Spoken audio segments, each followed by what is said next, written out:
Los escritores Nicolás Márquez y Marcelo Duclos tiran una bomba sobre los secretos del libro de Milei que prenden fuego todo. ¿Cuándo fue el clic? Y dice, sencillamente cuando me llamó Massa para decirme que iba a salir a reconocer la derrota.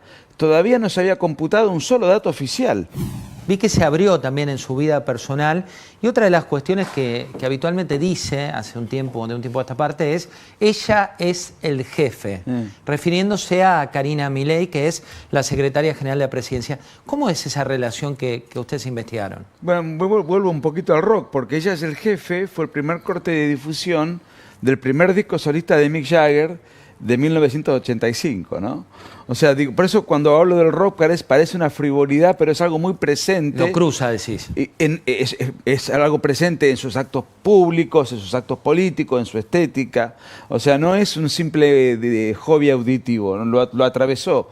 Más allá de la cuestión afectiva con su hermana, yo creo que él es un tipo que sabe mandar, que tiene un norte, que baja un esquema, que marca un rumbo, pero Karina Milei, a sus ministros, Karina Milei tiene un notable desempeño operativo. Por ejemplo, en la época de las campañas, ella era la que organizaba dónde iban los reflectores, qué música se iba a pasar, quiénes iban a hablar, por dónde iba a aparecer Milei, qué era lo que se iba a transmitir en las pantallas, dónde iba a estar la custodia, etc. Y ahora es la persona que tiene digamos, la misión de armar la libertad avanza en todo el país. ¿La relación siempre fue buena? Sí, siempre. Incluso, sobre todo, cuando Milei recuerda episodios negativos de su historia personal, donde ella fue un tremendo sostén. ¿Sabes cuándo quiso ser economista? ¿Cuándo? Cuando apareció la crisis de la tablita cambiaria de Martínez de Oz en el 81, él tenía 11 años. Y después ratifica, digamos, esa vocación con la hiperinflación de Alfonsín. Nicolás, suena el teléfono esa noche, mira el hoy presidente y dice, Sergio Tomás Massa. ¿Cómo fueron los secretos de esa llamada?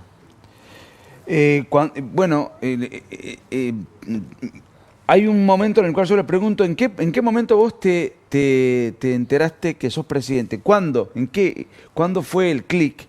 Y dice, sencillamente cuando me llamó Massa para decirme que iba a salir a reconocer la derrota. Todavía no se había computado un solo dato oficial. Y la paliza había sido tan abrumadora. Parece historia, pero son 5 meses, ¿no? Digo, claro. Uno dice, esto pasó. Y le digo, ¿te felicitó? Nada. Simplemente me dijo que iba a salir a reconocer la derrota. Y ahí ya sabía yo que era presidente. Coincidencia que los que señalan con el dedo a Javier Milei, que tildan de facho a él y a su espacio político, son los que tienen esta tendencia en querer que todo abarque, que el Estado abarque todas las cuestiones, ¿no?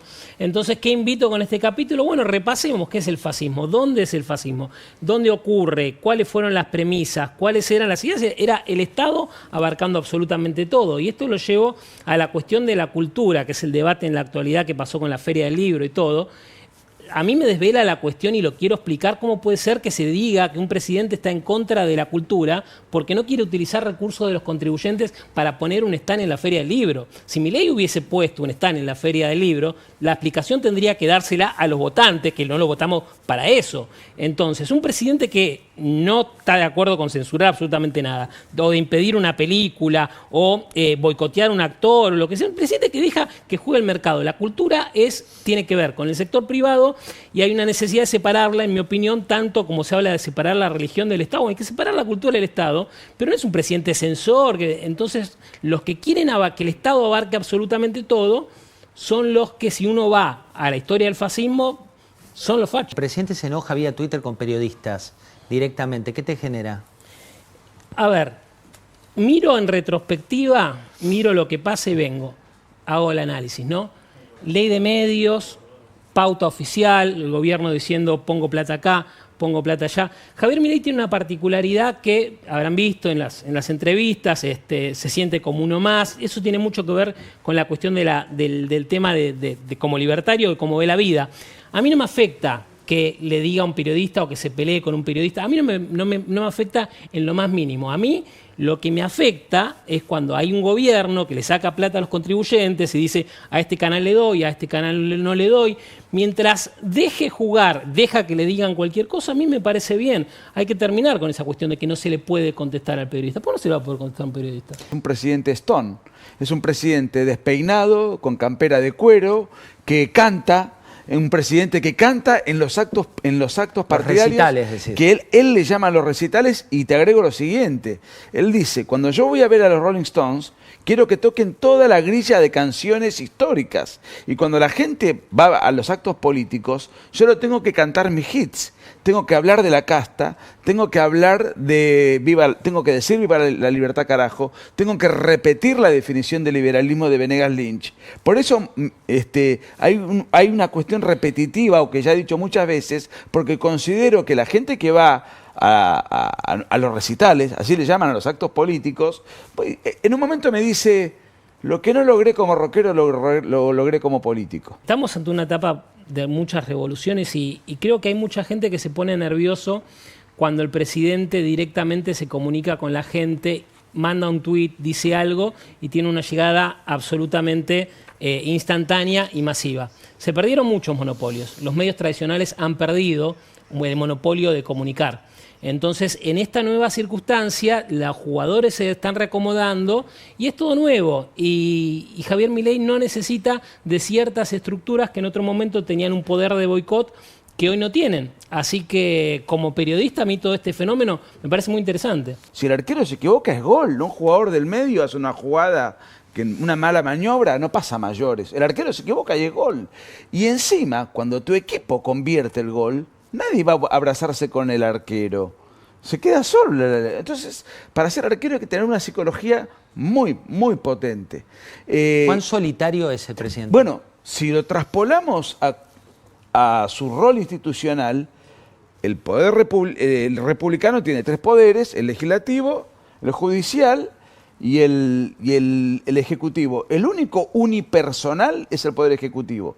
Ni siquiera la vicepresidente es miembro del Poder Ejecutivo.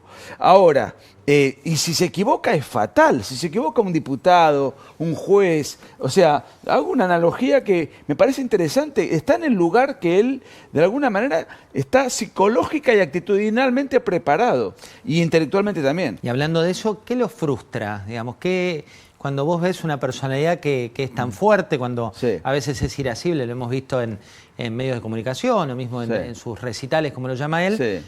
¿qué cosas vos decís, esto realmente lo frustra? No, yo lo pregunté. Él me dijo que, primero, el verdadero fracaso consiste en no haber aprendido. Es decir, vos del fracaso podés tener una enseñanza de vida formidable que te puede ayudar para siempre. Entonces, ¿eso es un fracaso o en realidad obtuviste una ganancia? Entonces él dice, el verdadero fracaso es no aprender del fracaso. Y respecto a la función específica de presidente o jefe de Estado, le pregunté, cuando vos mirás para atrás, y cuando te tengo que terminar tu mandato o tus 2 mandatos, mirás para atrás, ¿qué sentirías que te hubiese frustrado en el paso por la función pública? Es imposible contestar eso, porque yo tendría que tener en cuenta qué cosas estaban al alcance de mi mano y qué cosas no están al alcance de mi mano. Por ejemplo, ahora tiene un Congreso en contra y hay cosas que se le escapan a él. Hay realidades que pueden serle favorables o no, pero que no dependen de la voluntad de él. Uno de los bestsellers del momento es la biografía sobre Milei y la revolución que no vieron venir, escrita por Márquez y Duclos, dos de las personas que son muy cercanas al presidente, revelando hechos inéditos o información muy poca conocida. Todo este suceso se da en el marco donde esta semana hubo un conflicto con la Feria del Libro por una posible emboscada al mandatario más importante de la Argentina con Barra Bravas de Chicago, que en lo que iba a ser su presentación en la Rural por haberle sacado la pauta de este evento. Sin embargo, tras estos hechos, Milei decidió presentar su nuevo libro, Capitalismo, Socialismo y la Trampa Neoclásica, en el Luna Park como un auténtico rockstar.